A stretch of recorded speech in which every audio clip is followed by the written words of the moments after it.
কক্সবাজারের রামুতে বিপুল পরিমাণ ইয়াবাসহ এক যুবককে আটক করেছে পুলিশ।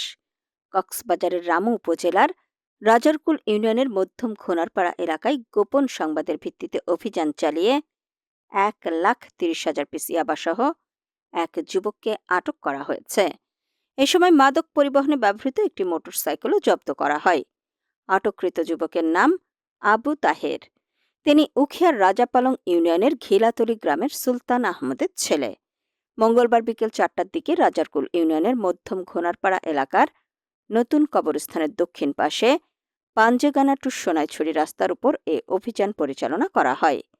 রামু থানার ভারপ্রাপ্ত কর্মকর্তা মোহাম্মদ আরিফ হোসেন ঘটনার সত্যতা নিশ্চিত করে বলেন, গোপন সংবাদের ভিত্তিতে অভিযান চালানো হয়। উখিয়া থেকে রামু সেনা ক্যান্টনমেন্ট রাস্তা দিয়ে বিপুল পরিমাণ ইয়াবা পাচারের পরিকল্পনার বিষয়ে গোয়েন্দা তথ্যের ভিত্তিতে